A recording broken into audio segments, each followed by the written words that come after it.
Hello, hello. If you can hear me, let me know. Jumping back in.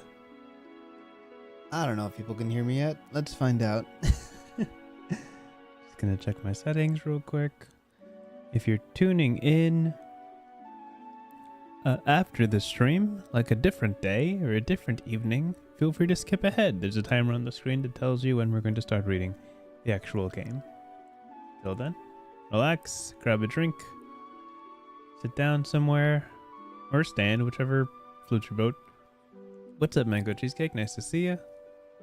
Cynthia, welcome back. Thank you for the sound check.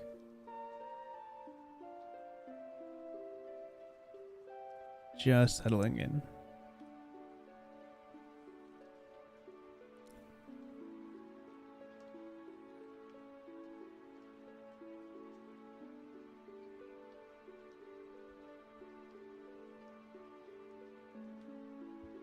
I'm really curious today if anybody has read Honor and Intrigue before. Because this is a bit of an older game. And I'm sure some people recognize, but not everybody.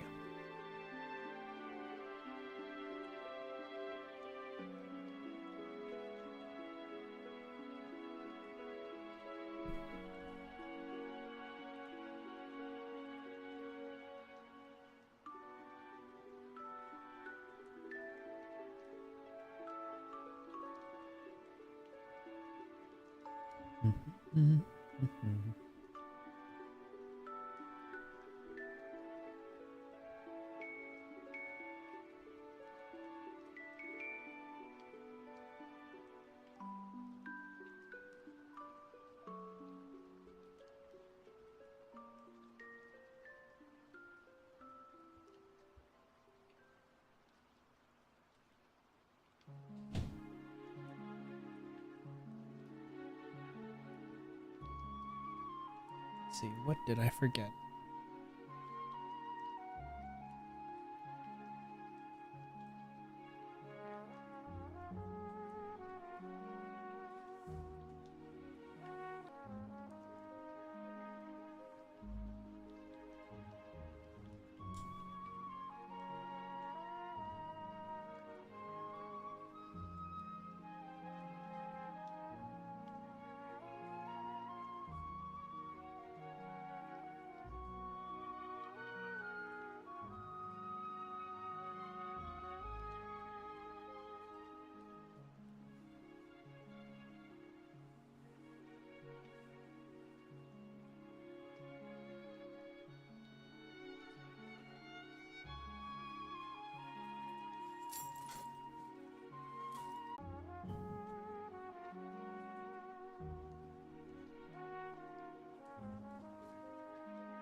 All right.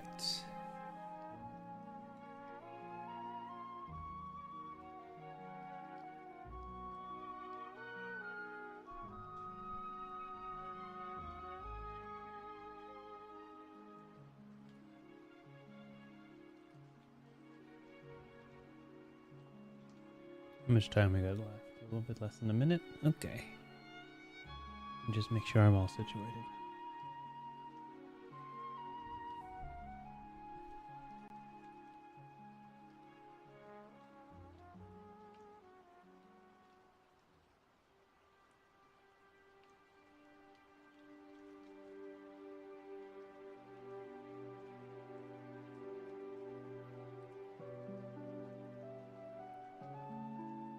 I think we're good. This should be fine, right? We'll know soon enough.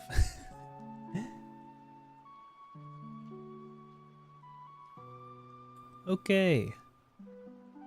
Let's get into it. Welcome back, everybody. Tuning in for another episode of the 99 More series, where we cover a number of tabletop RPGs. 99 more specifically. I want to say that this is game 54, I believe, 54 of 99. And today we're taking it a little bit back in time. We're going to go to a game that's a bit older than the games I'm usually covering. most of the tabletop RPGs that I've covered are people who have published games, I guess, I don't want to say for the first time, but most prominently within this decade. I started playing tabletop RPGs around the realm of 2016, 2017, so I'm newer than a whole lot of generations of tabletop RPGs that have come before me. So anything before the 2010 mark, there's a high chance that I've never heard of it, never played it, never found a table for it. This game is one of those games. This was published in the early 2000s. I believe it's been recently revamped just on a graphic standpoint, but otherwise the game is untouched. I can't speak on it for sure, but this game is Honor and Intrigue, a swashbuckling role-playing game.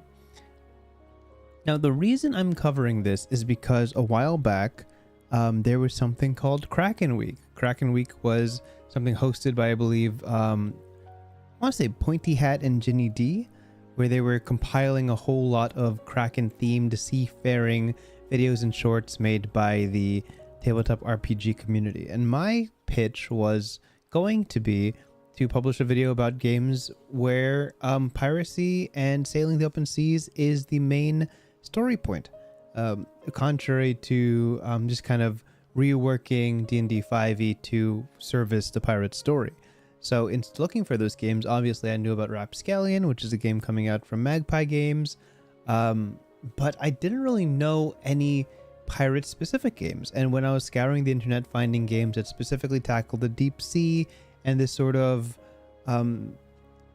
dueling saber type heroics on ships and things like that, the book and game Honor and Intrigue came up quite a bit, not only as being rather thorough in terms of developing a pirate themed setting based on, I believe, 17th century sailors or pirates or whatever, but also to credit its very intuitive dueling system, which was meant to replicate the if you've ever seen the fight in The Princess Bride between Inigo Montoya and the main character, that is basically that sort of savvy, that sort of bravado in this dueling kind of setting is what this game was trying to encompass, which was really interesting to me. So that video never panned out because boy, do I not have time to publish videos anymore. But Honor and Intrigue has stood out from a lot of the games that have kind of been lost to time and lost to the generations who've played them, for me to kind of pick back up and see if there's anything I can glean from this game to better enhance the games that I run today. I don't think I'll ever be running a campaign on Honor and Intrigue. I just don't feel like I'm playing a pirate game is in my pocket. But if I could learn anything from the dueling rules within this game, I think it's a book worth reading. So we're going to get into this PDF and see how it goes, just to see what we can learn from it. So for people who are here, thank you for being here, and let's dive in. Hello, Thumper. Nice to see you. This is the game Honor and Intrigue. This is a new cover. I believe this cover was made in 2023 or something like that. Very recently it was updated. The original cover looked something like this, published back in 2000 something. A little bit dated, all things considered. Basic Action Games is also people who published Bash, which is a superhero type game that I've heard of. And this is written by Chris Rutkowski. Rutkowski? Something like that. The original publishing date, let's see if I can find it, 2004. So these are all the people who are credited with working on it. I'm not sure if these people are still active within the scene today. I couldn't speak on it, honestly. I have seen a lot of games published by Basic Action Games and Chris Rutkowski, kind of in the early aughts and 2000s, not so much recently. So we can always follow up on that. I could look into where you can find this game, which is drivethrurpg.com. I'm going to put that right here. Let me just scroll down and show you guys. Here we go. Honor and Intrigue by Basic Action Games. And this is the description you can find. This is a bunch of supplements for the game. And you can check the reviews here If you want to look at other games they've published, you can go to their page on DriveThruRPG. These are all games that they've made. Bash is what I spoke on earlier as a superhero type game, and they've made a lot of games throughout the years. Quite many, in fact. With that said, let's get into this. Now, what I want to touch on, and I don't know if I'll be able to figure out what they mean by this, but it's something I could look into in the future, is that this game its rules at least is based on Barbarians of Lemuria, which is the game that I've definitely heard about, but I've never played myself.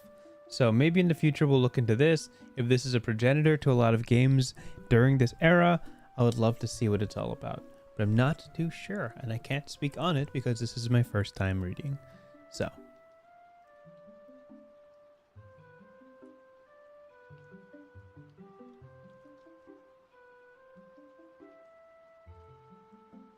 Great, cool, okay.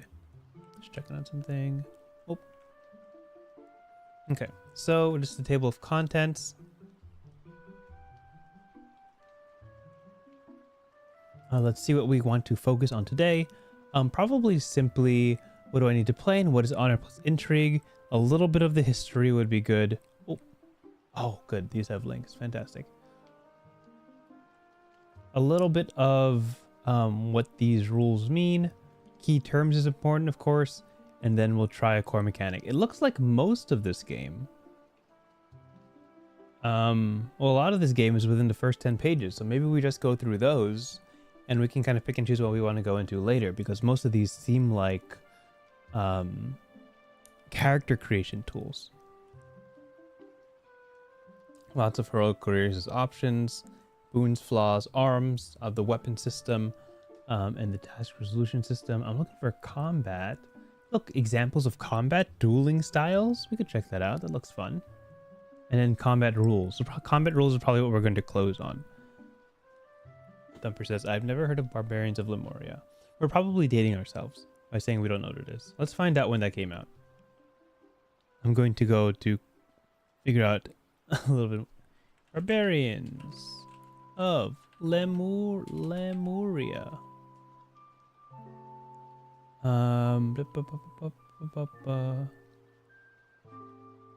Apparently it's a Mythic Plus edition. Barbarians of Lemuria did not come out in 2022. Certainly. Maybe there's an older version and it just was recently remade. 2009. So at minimum 2009, probably a little bit earlier than that is when it came out. Because this game came out in 2004, Honor and Intrigue. So it was remade, Legendary Edition in 2009, and then again, I believe, recently. So. Great. Cool. Let's jump into the game. Oh, there's so many things here. Insane stuff.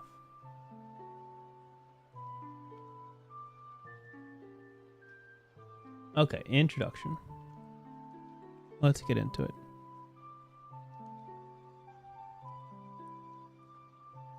Honor and Intrigue, pronounced Honor and Intrigue, is a role-playing game where the Dangers take on the roles of heroic musketeers, dashing highwaymen, and rakish pirates in swashbuckling adventures set against a 17th century backdrop.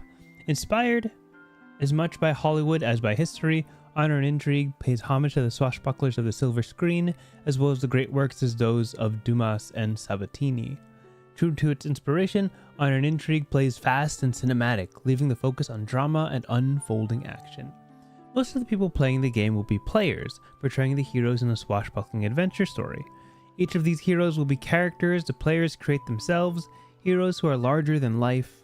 One person will be the game master or GM, essentially the director of the swashbuckling story, who also comes up with the plot and portrays all the other characters that interact with the heroes, from the humble barmaid to the dastardly villain. The GM is also in the role of the referee whenever a judgment call needs to be made in the story. What do we need to play? 6-sided dice, pencils, paper, some friends' book, and a sense of adventure. Okay, we're going to get a little bit into the backstory. How much of this is actually historical and how much is fantastical. What is honor and intrigue, the 17th century that never was? You can roleplay swashbuckling adventure in any age from Elizabeth to Bonaparte, but the 17th century is essentially ripe for it. While this game usually takes place in a historical setting, it is not meant to be an accurate portrayal of early modern history. It's more apt to say it is meant to portray the Hollywood version of that era. The historical record can be used by the GM as inspiration, but never as a straitjacket. The GM can and should take liberties with history to make the game more dynamic and fun, just as movies and novels do. Why not let the heroes save Charles I from the headsman's axe, or invent the hot air balloon? Not only can historic events change, the culture itself can change too. Why not let women be musketeers if they want to be? In general, if the choice must be made between fun and historical realism, let fun be the victor. Swashbuckling action. It's a dangerous and cruel world, but fortunately, there are men and women who laugh in the face of danger and fight injustice. They swing into action with chandeliers and meet their foes with flashing steel and a sharp tongue. The action in Honor and Intrigue should be as high-flying as any swashbuckling movie. Yes, you can swing from a tapestry, crash through the window, lunge at your enemy, and parry his attack all in a single turn. Intrigue. Among the tangled webs of intrigue, friends can become bitter rivals, enemies can become allies, and lovers can betray you to your death. Rival nobles who smile cordially at each other at court plot against one another in secret, and often, heroes are caught in the middle. In these vendettas, adventurers can find themselves battling for their lives over stakes that would simply cause embarrassment, such as a missing pair of diamonds carelessly given to a married lover. However, not all intrigue is petty. It is also possible that the heroes are caught up in state secrets that could affect the balance of war and peace, shift alliance between great nations, or decide the line of succession. Of course, when the stakes are higher, so too is the danger. Honor. In the 17th century, honor was a currency more precious than gold, for it could be used to influence the very course of history. Honor was something worth dying or killing for. A noble or gentleman is expected to keep his word, because if he breaks it, it is meaningless. Thus, accusing a noble of lying may result in a duel. Heroes may also have a strong sense of personal honor. A man who accepts an insult to himself or his family without retaliation is not a man at all in this period. Insult must be answered with insult, lest a man disgrace himself by apologizing. This would often lead to a duel, sometimes to the first cut, other times to the death. And then this is all about like things that are special, swords and sorcery, horrifying monsters, magical secret societies, alchemical formulas, clockwork contraptions, and wicked dark sorcery. Okay. So this is the similarities to Barbarians of Lemuria. I believe this is just telling us that they've renamed the abilities. Attributes are now referred to as qualities, and the properties of some weapons have changed. I don't know the context of this, so I won't dwell too long on it. Instead, we'll go to key terms. Action, an activity that requires a dice roll. Makes sense. Active defense. Whenever a target of an attack uses a reaction maneuver, such as parry or dodge, to avoid injury. Active defense. Advancement points. Points awarded by the GM that can be used to improve your character. Advantage. Measures how well a character is doing in the duel. Characters yield advantage when they are losing. Okay, so we have a couple of important terms here. Reaction maneuver, which is used for defense. And advantage is something that you yield when you're losing. Bonus die. An extra die that is rolled alongside a regular dice roll where the lowest die is discarded. On a regular 2d6 roll, a bonus die would let you roll 3d6 and keep the best 2 dice. Cool. Boons are special benefits that the character has. A hero has 1 boon, 2 boons by taking a flaw, or 3 boons by taking 2 flaws. Okay, so you could it's kind of a bonus boon by taking a bane, so it balances out. Careers, past vocations, great. Close call, narrowly avoided brush with death. I don't know what any of these mean yet because we haven't got into combat. Combat abilities scores that rate how good a character is in various means of combat. Composure, how much control a character has over their emotions. A D2 is using a D6 and taking odds or evens. Oh, I lied. So 1 to 3 is 1 and 4 to 6 is 2. And then D3s are the same thing. You take a D6 and split it into 3. Great. I don't know what any of these means. We're going to skip this simply because it's hard to understand without context, but these are more terms that could be useful, probably as like a reference sheet. If you're actually playing the game, you could just look at this and understand what they're talking about. Heroes. Core mechanic, the task roll. Whenever you attempt an action that has some chance of failure and the GM calls for a task roll, do the following. Add 2d6, add the relevant quality, add any relevant combat agility or career, and add any modifiers. Okay. If the result equals or exceeds 9, your character succeeds. If the result is lower than 9, you fail. Natural 12 on the dice is always a success, and natural 2 is always a failure. Okay, so a little bit, honestly, similar to PBTA. We're getting a couple of glimpses at a 2d6 system, probably the same one that Barbarians of Lemuria had. The goal this time is to score higher than 9. So we're assuming that a 7 is no longer the middle point. Trade G says same system as Barbarians of Lemuria and everyone. Thank you. Welcome to the stream, Trade G. I preface this by saying this is my first time reading this game, and it's a little bit older than most of the games I usually read, so I wasn't around when this game was published. Not as in like a person, I was definitely born by the time this was published, but I wasn't actively playing tabletop RPGs until around 2016, and I only played tabletop RPGs outside of D&D starting around 2022. So, glad to see that somebody knows what they're talking about here.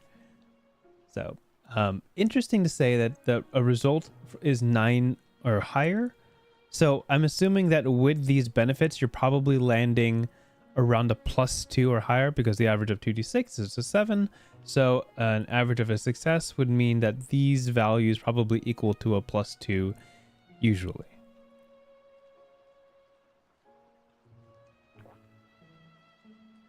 And this basically says, don't do the task roll unless there's any chance, don't do the task roll unless there's a chance of failure. If you're doing mundane actions that are boring, like buying food, you don't need to roll for it. Just things that would normally be a little bit more difficult or unlikely. Creating a hero. We need an origin and concept. Okay. Where's this character from? Generally, characters in this game will be from some European country, but this doesn't have to be the case. The GM may have a country that the game is based in, which may affect your decision for your character. There's a section about the 17th century world, 133 pages from here, which is plenty far away. So we could look into that, but that's mostly for world setting and understanding the time period and things that are deemed normal as per the setting of this book, which might tap into the history of the world at the time. But again, the beginning of this book stated that we should lean towards a flair for the dramatic as per a Hollywood silver screen. So this game doesn't have to be one for one for history, because honestly, history is kind of lame and we can make it better. So this is saying at the beginning, character origin. What does your character do? What is the character good at? How would you describe their appearance and personality? Do they have any serious problems in life? This is a time to think about your flaws, because if you take on a flaw, you can also take on a bonus boon, as we read earlier. So qualities are like ability scores as I understand it. They are 4 traits that define your talents, your abilities, your proficiency at certain things. It says here that these are your qualities. Let's see here. You begin with 4 points to spread among the qualities. You can put as many as 3 points in any one quality. Oh, wow. So you can put 0 in some? That's pretty cool. You can put as many as 3 points in any one quality. A 3 is quite exceptional, a 2 is considered very competent, and 1 is above average. 0 is considered dead average. Great. So instead of it being a 10 as per D&D 5e, it's a 0. And it's not to say that you're not good at all, it's to say that you're perfectly average. At your option, you may choose to buy down one of your qualities to -1. This gives you an additional point to spend on another quality. However, you can only have a single quality at -1. Great. And I'm assuming at character creation, you can't go above 3. So over time, it is possible to spend advancement points to increase your character's qualities up to a maximum of 5, and certain boons allows you to get to 6. So what are these qualities? Whoops. The first one would be might. This is how strong Put an I somewhere in there. This is how strong, tough.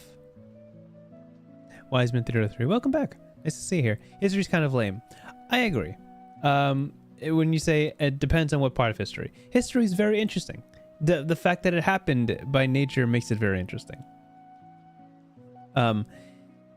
Is it the best setting that always allows for fun? No, not really. Sometimes it is, and obviously all art takes inspiration from reality and the emotions emotions brought forth by reality. But there's very few settings that would not be just a little bit more fun with a dinosaur in it. Just saying. I think that history taken at face value is good for certain stories. Good for certain stories. Like, if you want to go like... Actually, I lied. I was going to say Regency, but Regency isn't perfect either. History's good, but it's not always a perfect setting for everyone if you want to maximize your fun. If everybody at the table believes that history is the most fun, staying true to history is the most fun thing you could do, more power to you. It's not always the case.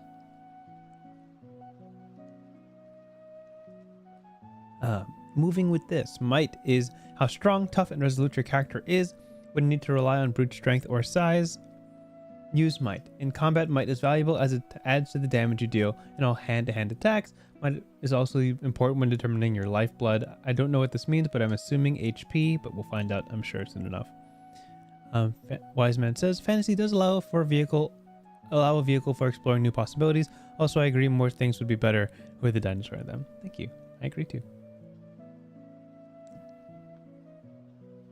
Also, let's not go crazy here. The dinosaur era would be more interesting with a lot of things at it. So it goes both ways, you know?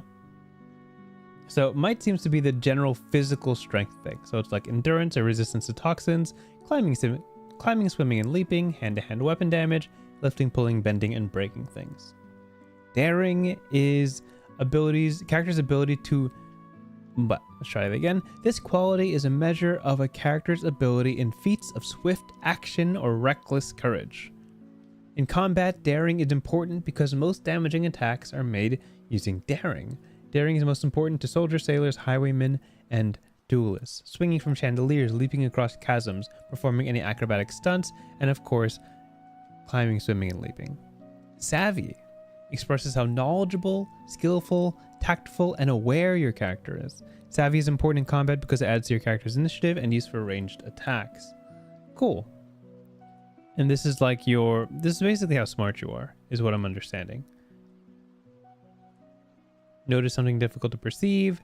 Take actions that require care and precision. Great.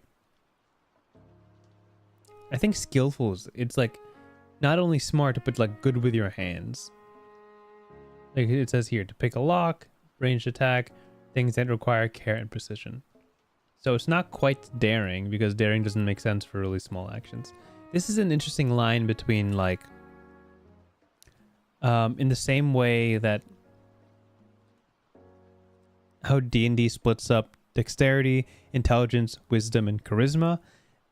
Daring and savvy kind of sit on both lines, right? Daring is like dexterity plus charisma, and savvy is like intelligence plus dex plus whiz, right?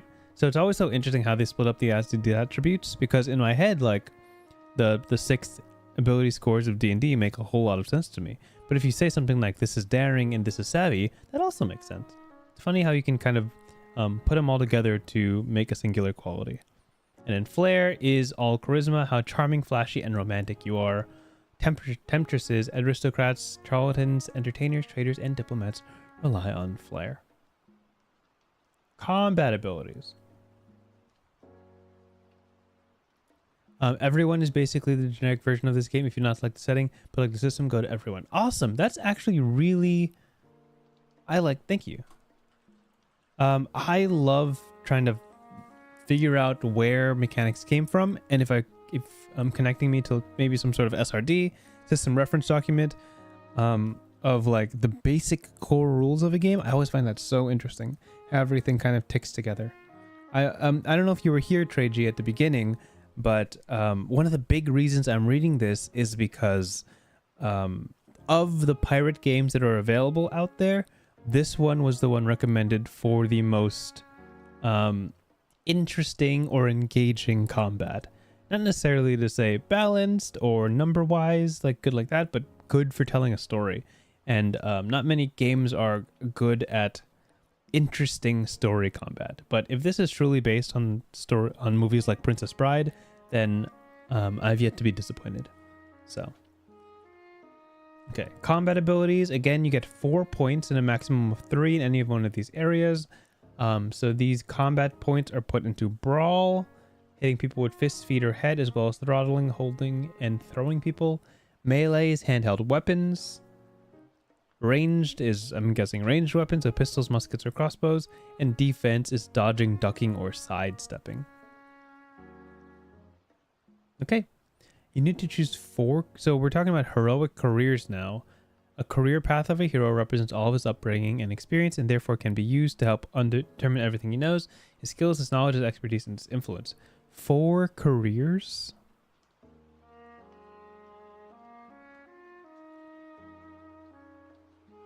So this game has a lot of, like, just at the very start, like, it's not just qualities, but it's also combat abilities, and it's also careers that have this 4-point system where you can kind of disperse your points depending on what you want to invest in, particularly up to a number of 3, eventually getting to 4, 5, and maybe 6.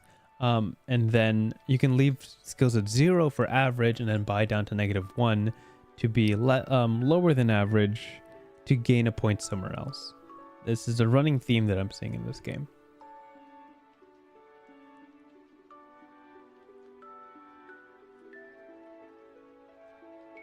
And again, careers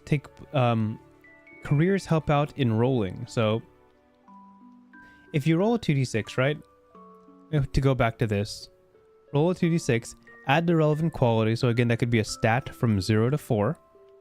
And then you either add the combat ability, which is again 0 to 4, or career, which is 0 to 4. The difference being fighting or not fighting. So even someone that's only slightly better than average would land with an average of 7 plus 1 plus 1 to 2 plus 9, which would lead to a success. But if you're truly a 0 in either quality or combat ability, then the odds of you succeeding are lower than 50%, which is cool, which is great. It lets you shine in things that you're actually good at.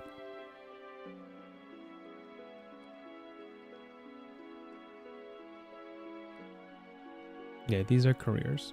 Okay. Now we're going to understand some terms here. Lifeblood, as I understand, is like HP. It kind of it looks like it abstracts HP in that, like, you're not necessarily landing or getting hit every single time, but it represents like fatigue and weariness. And once you hit 0, you no longer have the will to keep fighting. But let's read this and what it says. Lifeblood presents how much punishment and wounding a hero's body may absorb before it keels over. Value is based on a value of 10 plus the might quality. When a hero is struck in combat, his body suffers wounds. The extent of the wounds suffered depends on how powerful the blow was, and is expressed as a number of points. This comes off the hero's lifeblood total. Falls to 0, the hero falls unconscious. Falls below 0, the hero is unconscious and dying. He will lose 1 more lifeblood each round until he dies, and if his lifeblood falls below -5, the character has died. Good. Nice system. Very clean system. 0 being unconscious, and anything past that immediately puts you on a timer of death.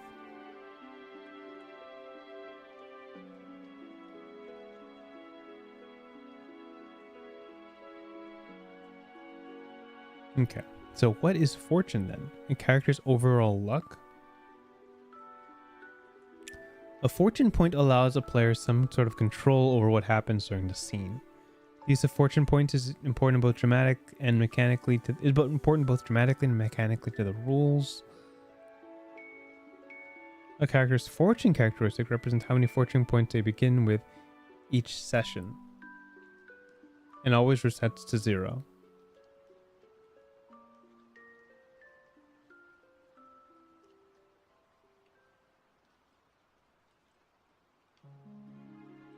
So you have a fortune characteristic that's probably a number higher than 1 or higher than 0, and it basically gives you, I want to say, inspiration points or opportunities to influence a scene based on pure luck. And they'll exhaust by the end of the game session, so.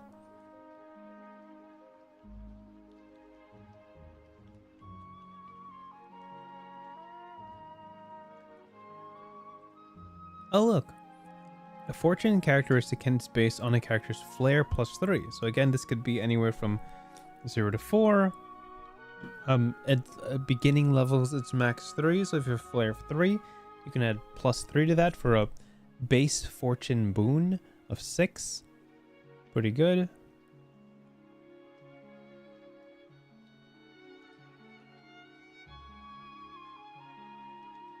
These are ways to earn fortune points by doing cool things or when bad things happen to you. Ways to spend points. Spend fortune points. Oh, so these are like, you know what this reminds me of? This reminds me of adversity tokens. So this is from like Kids on Brooms. Basically, whenever something goes wrong with you, if you you follow your motivation at some risk to yourself, you'll get an adversity token for taking on something more difficult. In Kids on Brooms, it requires you to fail a roll, but here it's basically if you choose to do something against your better judgment, almost, you can get a fortune point, which is neat. And then when you spend a fortune point, you get a bonus to the roll, which is just +1. Great. So same way as adversity tokens, you influence the roll by +1, and you can spend multiple points, multiple fortune points to increase your number by multiples. Sick.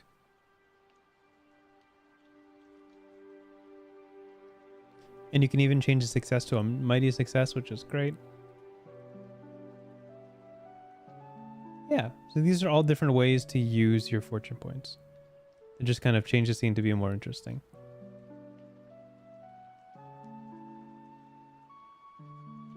Composure reads like a condition. It says every character has 3 points of composure. As composure is lost, a character suffers a cumulative -1 penalty to all rolls to a maximum of -3 as they begin to make mistakes due to emotional stress. Kind of feels like exhaustion from 5e, and it seems like if you lose your composure, it's a massive detriment because it's a -1 penalty to everything you roll.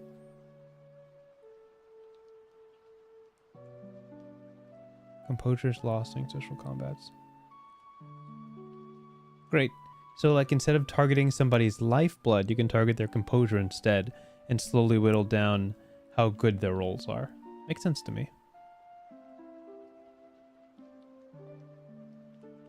Motivations.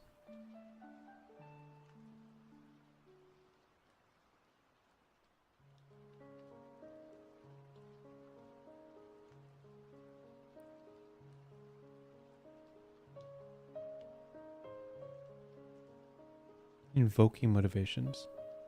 How does this work? Heroes and villains are driven by some motivation that guides their actions. Every PC must choose one which their GM may use as a plot device. The player earns a fortune point whenever the character suffers, is seriously inconvenienced, or takes a risk for the motivation.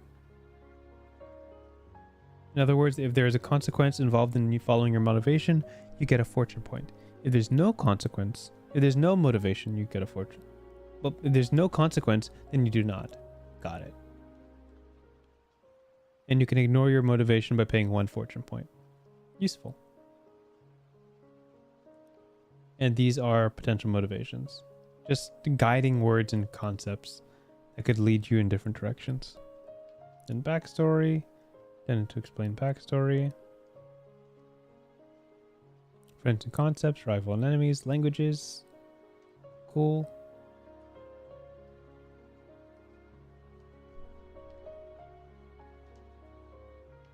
I'm sure languages is something left up to the game master. What languages are appropriate for the setting and what would be good to know.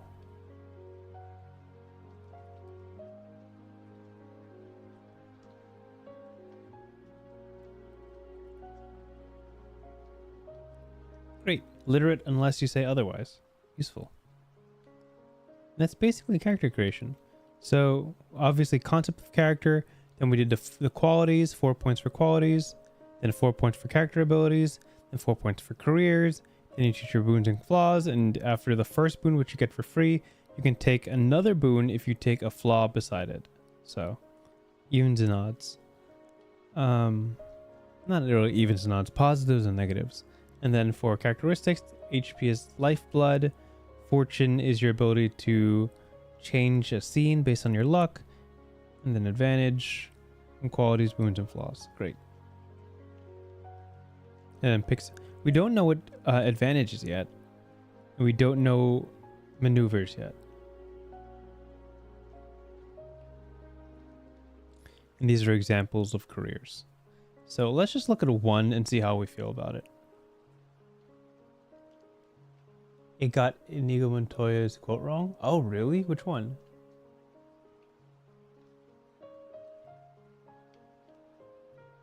Yeah, it did. You're right. You're right, Mango. It's hello, my name is Inigo Montoya. Right? We could look it up. Take a quick side look at the character sheet. All makes sense. Sure. Got the character sheet right here.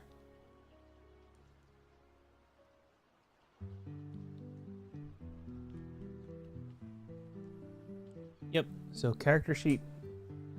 You can see here the qualities, the 4 qualities, the 4 combats, the 4 careers. Yeah, Mango. That's exactly right. Once I read it out loud, I felt the same way.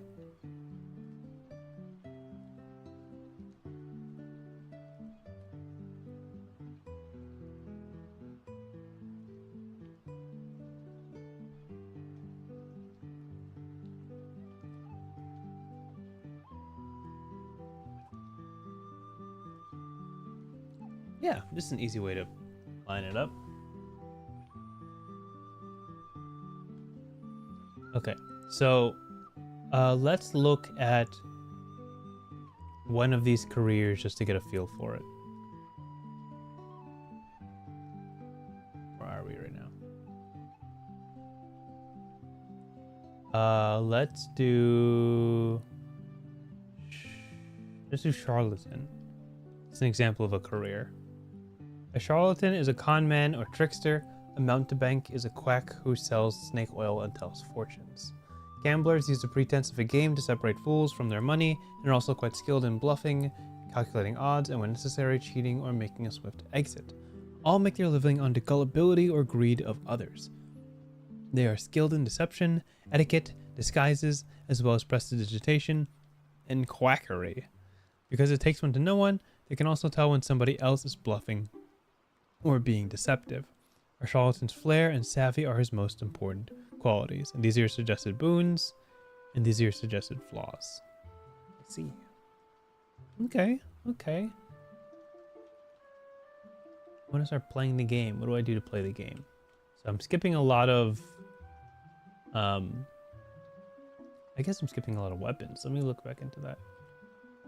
Hero careers, trappings of heroes. Oh, so these are like equipment. So arms. There's axes and bayonets.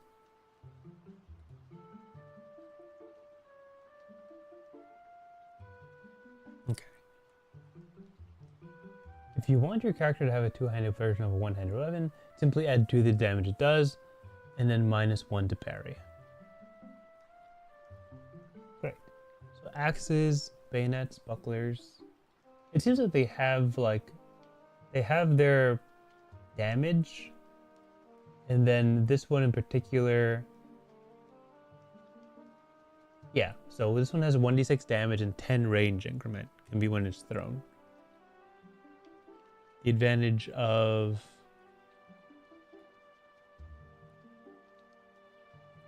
bayonet is when it's wielded in hand, treat it as a dagger, and when the bayonet is affixed to a musket, treat it as a polearm. Page 71 is maneuvers. I'll absolutely check that out. And so these are just different items you can use, different weapons, and they all have their different benefits. Cool. A lot of different weapons here.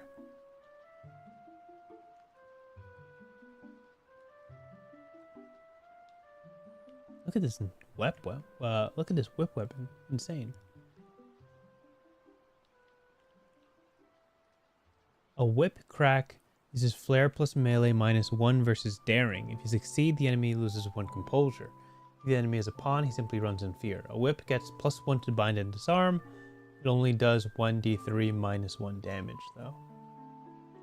Enemies get a penalty die trying to parry it. I see. Sick. Little advantages. And then all the different swords, and the different weapons and guns.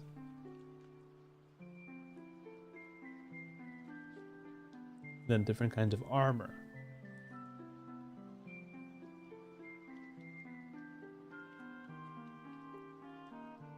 Okay, light armor offers 1d3 points of protection. Heavy armor is 1d6 points of protection. And the helmet is +1 for protection. And 1d6 against attacks towards the head. Heavy gloves are 1d3. Metal gauntlets are 1d6.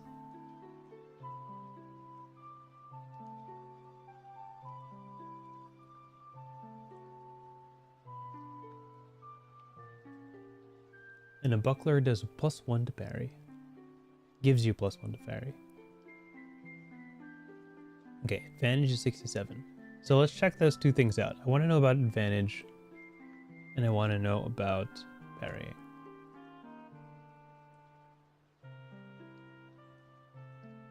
Okay, performing action seems pretty straightforward. We know about mighty success and calamitous failure. It's a nat 12 and a nat 2.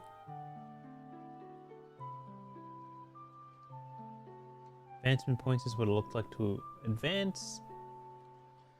Okay, not too interested in this, but it looks like it costs advancement points to raise your score certain levels.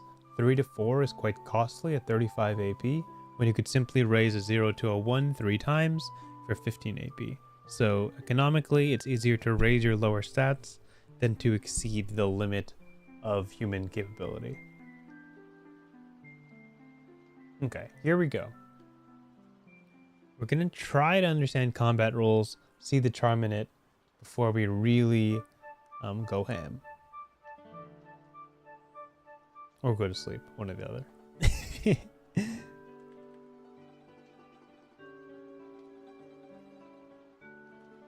Okay, here we go. Combat is dealt with in rounds of about 10 seconds or so in length.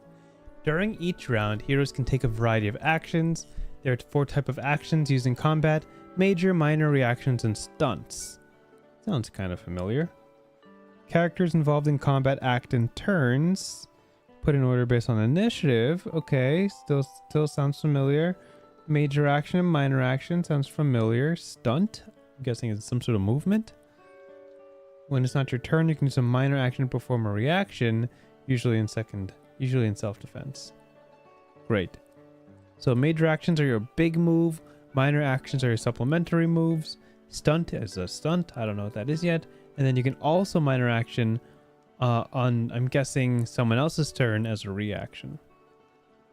Okay, as a major action, hero can fire a musket, strike with a weapon, throw a knife, or make some witty repartee. A major action can be given up for a minor action. So you can do 2 minor actions if you so choose.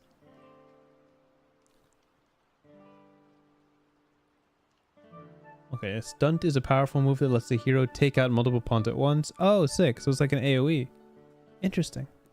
And it takes the place of a major or minor action on your turn.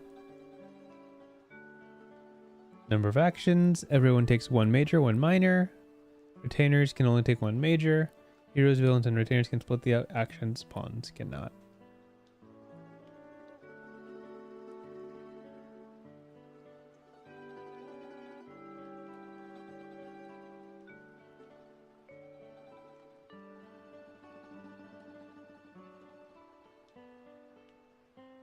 Initiative is rolled with the d6 plus savvy. Okay.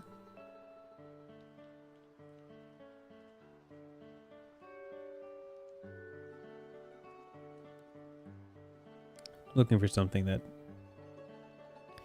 little bit different.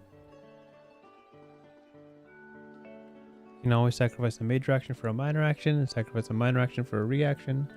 Sure. A character may split an action into two such actions, getting a -2 penalty to each. You can split a major action to perform two major actions, or you can convert either into a minor action. You can only split a minor action into two minor actions. You cannot split multiple actions that do not require dice rolls, but you cannot split a minor action simply to move twice, but you could split actions to move and attack.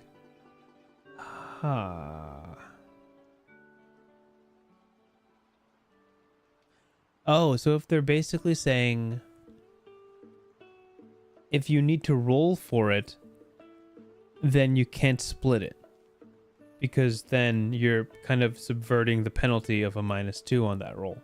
If you're going to split an action, you have to be rolling something to split during that action to split it.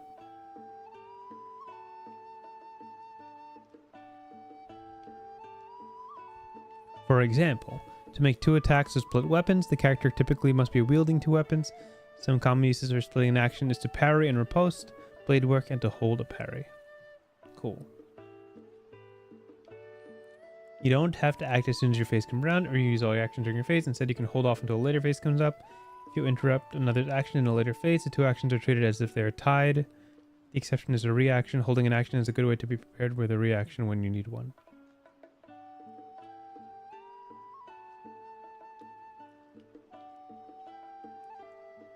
And this is basically saying you can do them in any order.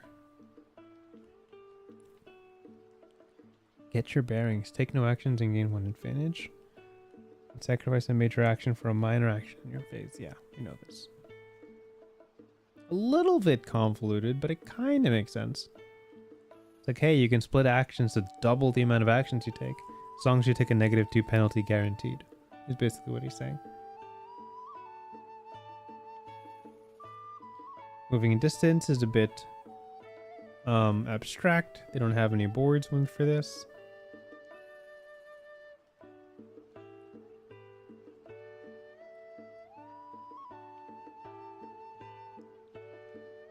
They're saying that if you really want to measure distance, you can use daring times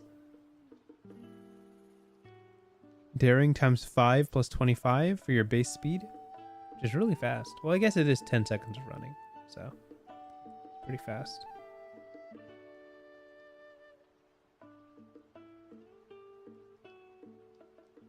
Succeeding on making basic attacks still requires a roll of 9 or more.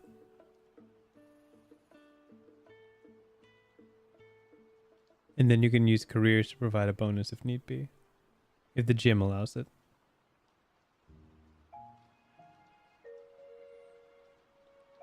Yeah, this all kind of makes sense.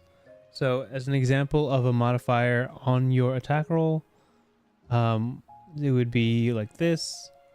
A basic melee attack is called the blade work maneuver. It is made by doing 2d6 plus daring plus melee, which would be your two modifiers on that roll.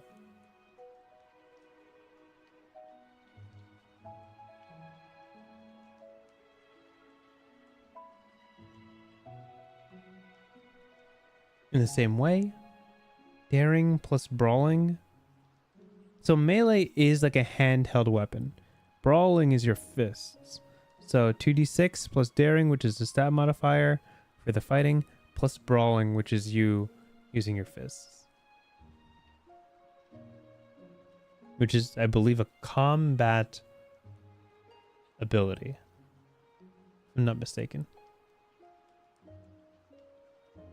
Okay, so I think this is an important page. Let's figure out what this is.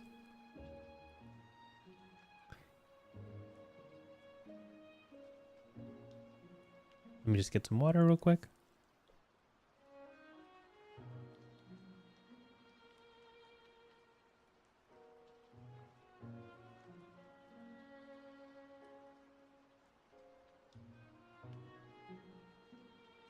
Okay.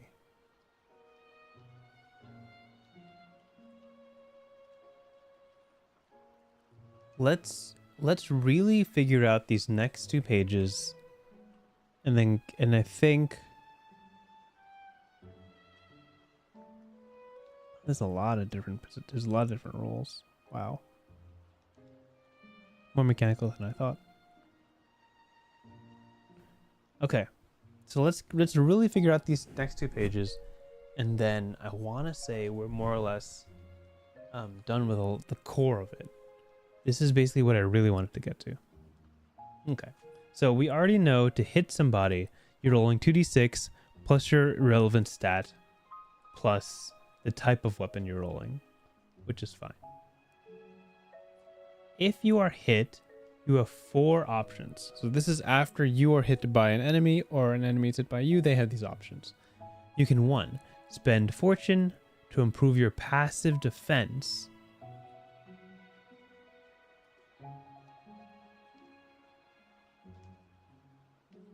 Which you can use to roll, from what I understand, reduce the damage. Depending on how much fortune you spend. Okay. Active defense. Use a reaction maneuver to actively defend the attack, usually with a parry or dodge.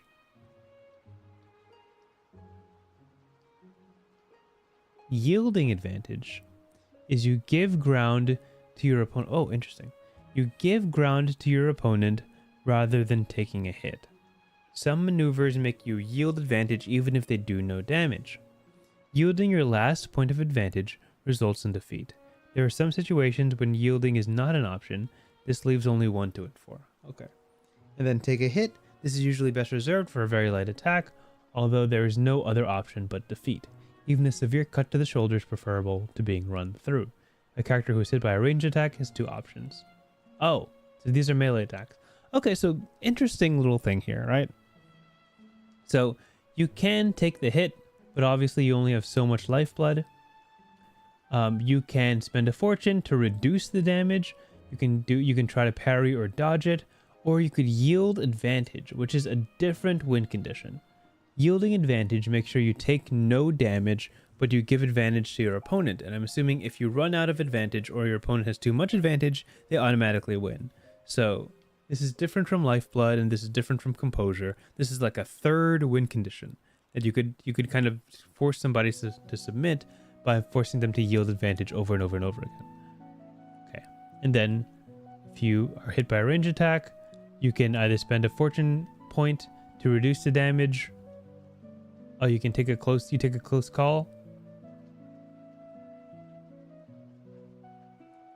Oh, interesting. So if you just spend a fortune point, you straight up avoid it. Or you could take a hit. Okay, cool. This is, I think the reasoning they do here is because in the genre of swashbuckling, it's not too interesting to get shot. So, okay, so advantage.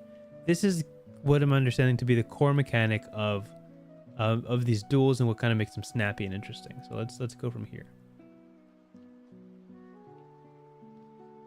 Advantage is how difficult you are to wear down in a hand-to-hand duel.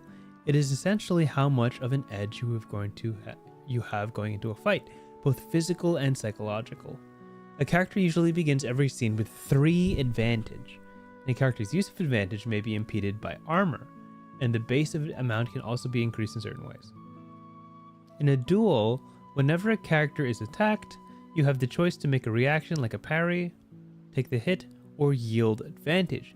Yielding advantage usually means quickly backing away from your opponent as they gain ground on you, but this need not be the case.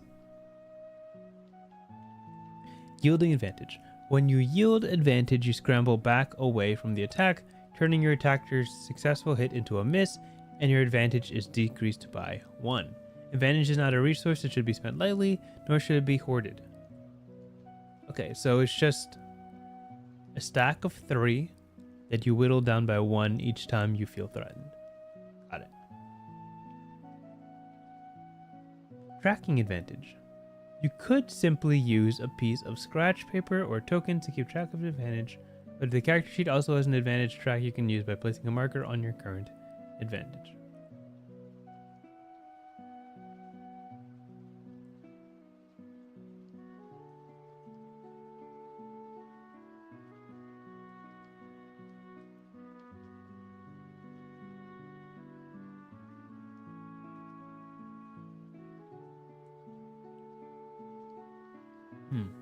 I'm trying to just kind of connect the dots here.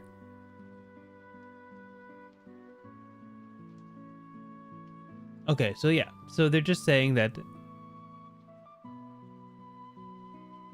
you start with 3 and you slowly reduce it. Character with 3 or more advantage is ready for the opponent. Character with 2 advantage has already begun to tire and falter. A character overburdened by armor skips the retreating stage and moves immediately to the scrambling phase.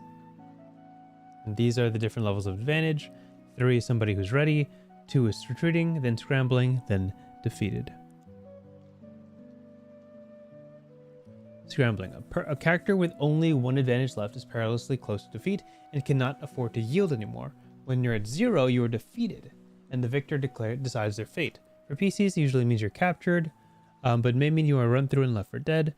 When a PC has an enemy defeated, the player can describe what happens to the opponent. Great. Whenever the one opponent has more advantage than the other, they may press the advantage in the following ways. Spend a fortune point on an attack to increase it by +2 instead of +1. Got it. This can be applied after the roll is made and can be applied to hit or damage rolls. Oh.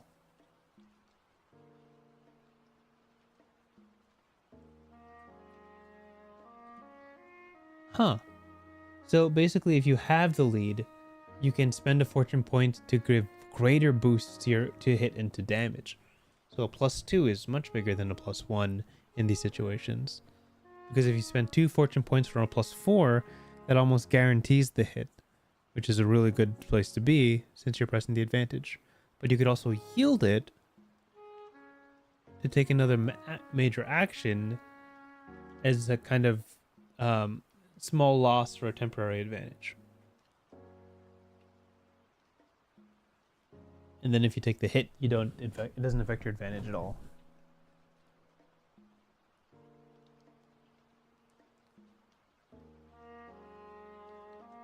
And if you spend an entire turn not attacked, you can use get your bearings, and then it bumps up your advantage by 1.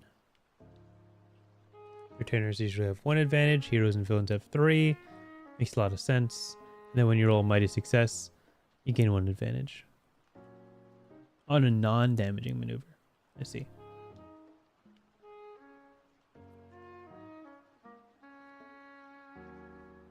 Okay, now it's getting into dodging and parrying. So this is the step in time when I'm just looking at it and it's no longer clicking in my head. I simply have to see it happen, which is unfortunate. But look, they have an example right here of what that looks like. Okay. Reaction maneuvers are actions you can take when it is not your turn. This is usually done as some sort of defense against an attack, such as a dodge or parry. If you want to use a reaction maneuver, you must either give up or save your minor action for the round, or split your action and save one for a reaction. Mastering certain reaction maneuvers also gives you a free reaction per round. The dodge maneuver gives you a free +2 to your defense against all attacks in the phase you use it. It is best spent when an attack roll barely hits you and can be used against ranged or melee attacks. The parry maneuver is only good against melee attacks. It is a contested roll using melee plus savvy against your opponent's attack roll. If you succeed, the weapon is knocked aside harmlessly. Cool. So disarming ability is actually really useful here. Okay, Okay, let's try this example. Let's see if we can connect the dots here. Example.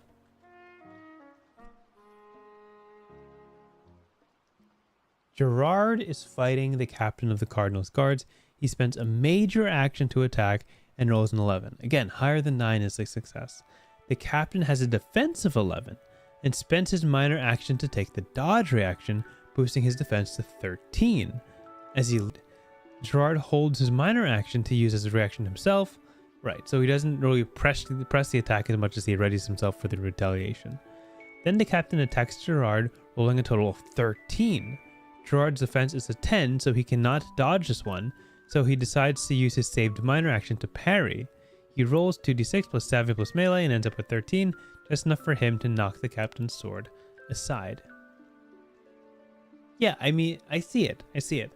So when you are attacked, if you didn't use your minor action last turn, you can either raise your defense by a flat amount using dodge, or you can try to parry with savvy to try to beat their roll to avoid any sort of damage and disarm them. I see it.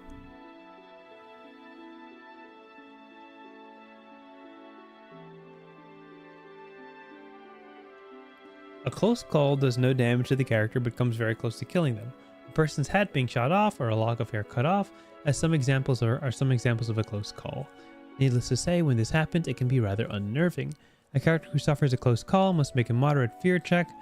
Failure means the character loses 1 composure. And then damage. When you hit an opponent with a weapon, they lose an amount of lifeblood based on the weapon's damage roll. With hand-to-hand weapons, might is always added to the damage. With thrown weapons, half a character's might is added. With range attacks such as a bow or firearm, nothing is added to the damage, though point-blank shots do more damage.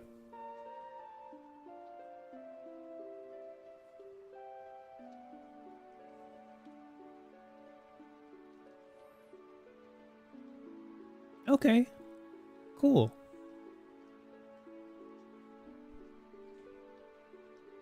Interesting. So,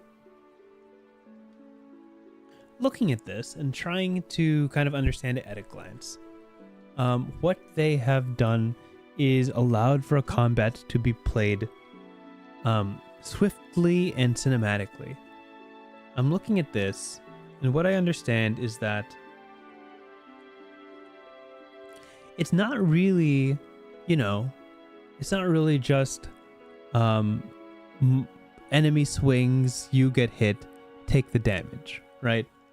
In D&D 5e terms, the most interesting thing you can do in those situations is maybe shield to buffer your AC, or to absorb elements to reduce that damage. This has very similar mechanics, which is in that when you are hit, you have the option of reducing the damage with fortune, or parrying or dodging it to boost your defense, or try to disarm them, or yield advantage to not take any damage at all, but that provides a bonus to your enemies. So there's just a whole lot of options you can make when you take damage, and you choose what, I guess, suits your character best, or what's most advantageous. A lot of options here, and I'm assuming they're available to everybody. And these duels, I'm assuming, happen pretty quick, because once you get a hang of what you're trying to do, there's only like 4 options here, more or less. The field kind of plays itself out, which is nice. This doesn't seem all too difficult to understand after a couple tries, maybe a couple trial runs. This could be really straightforward, but I like it. I think it's useful for making a battle feel more exciting. There's only so many ways you can say I cast shield. But if you instead use I dodge and I take no damage, or I parry and I disarm you, things like that, it could get more exciting. And again, there's 3 different ways to drop. It's not just hit points. So it's lifeblood, which is normal AC, which reduces when you take damage. And then there's composure, which is like a mental thing. You can try to force somebody to lose composure, and if that drops all the way down, I'm pretty sure they're out of the fight. And then once the combat actually starts, there's many options to hit somebody, to yield advantage, kind of move your footing to give and take that, and then ultimately to take damage or to reduce it best you can. So the combat system seems pretty straightforward, which is nice. I would totally like to... I think my favorite thing from this book that I haven't seen before is the advantage mechanic, where like I can choose not to take damage, but it gives the enemy a stronger position moving forward. Like, is it worth the trade-off? And I think that's something that is really fun when it comes to making combats more engaging and more of a more in keeping up the tension. I had something kind of similar in a recent game that I ran. It was kind of like a disintegrate ray, and you had to roll. This was a D&D situation. You had to roll a dex saving throw to avoid the death beam, so to speak. And if you succeed on your roll and manage to avoid it, the beam continues forward and hits the person behind you. Say that's an ally. So when you are confronted with this beam of death, you have to make the choice. Do I want to avoid it and risk hitting one of my friends, or do I stand here and take the hit willingly to make sure my friend is not injured? Or you could take the risk that both of you are good at dexterity saving throws and manage to both survive the blast. A really tense moment for someone who is, I believe, level 5 at the time. Not too heavy-handed. So scary stuff, and really interesting. It makes the combat feel like a dramatic moment at every turn. So I can totally imagine two people who really understand the system just dueling it out and understanding like where the stones lay in terms of what the fight looks like when you guys come home. With that said, I would like to use, Trade G says, I would like to use this to run a Demon Slayer inspired game. The way it deals with maneuvers would work with breeding techniques. I could see it. That totally makes sense to me. I never did finish Demon Slayer, but I did finish the first season. So I could totally see that. I haven't seen the more nuanced features in this game, so like actual maneuvers. I haven't seen like special not classes, but like characteristics of like and what advancement looks like. So I don't know how heavy the customization goes, but just kind of looking at the weapons collection with all those different stat blocks and caveats, it certainly shapes itself up to be a pretty thorough combat engine and also database for possible builds. I could totally sense the number crunch coming down in here. With that said, I don't think I have much more time to really go through the rest of the minutia of this game, but I do want to just quickly glance over at Gazetteer to show you what the world looks like at this time. A couple of little details about the centuries that you're playing in, details about England, Ireland. These are things that are probably useful for me as somebody who does not know the history of these places whatsoever. If I really wanted to kind of find out what history speaks of in these moments would be very useful. And then mysteries, horrors, and otherwise, and wonders is where you can look towards the more fantastic element, how they chose to spice up this history that is already in the history books and these countries that already exist. The dark magics, the sorcery, alchemy, and all these things are also opportunities for you to make your setting more engaging or mysterious or break a reality for just a little more. But honestly, that's all I'll really have the time to cover, and respectfully the energy. Just got really weary towards the end of this read, not because the book was less interesting, but just because I just got home from work. But thank you guys for tuning in. Honor and Intrigue pretty much holds up. I will certainly look towards Advantage as something I really want to kind of dive into, see if I can implement that in any way in other games. The concept of choosing not to take damage, but instead yielding a favorable position to find yourself elsewhere is something that I absolutely could play with the right system in the right place. Again, I'm gonna say I'm probably not gonna run a pirate game anytime in the near future. Just a little bit low on my priority list, but I can totally see things I could learn from what is it, the everyone system, as Trey G said, something like that. So again, thank you guys for tuning in. Next week I'm not sure what I'm going to be covering, so I'll be reaching out to different game designers within the following week. If you haven't submitted any fan prompts for our podcast, Your Rivers Are Wrong, please do. The next episode that we'll be recording is winter themed because we're releasing it towards the end of the year. If you have a 1-sentence world building prompt that we will improvise on the spot in our podcast, please send it to us in the YouTube community post that I put up, I believe, yesterday, or just send it to us at yourriversarewrong@gmail.com. Thank you guys for tuning in. Again, thank you specifically to you, Trey G, for dropping by and really letting us have the full breadth of your knowledge on this game. But until next time, have a wonderful evening and stay frosty.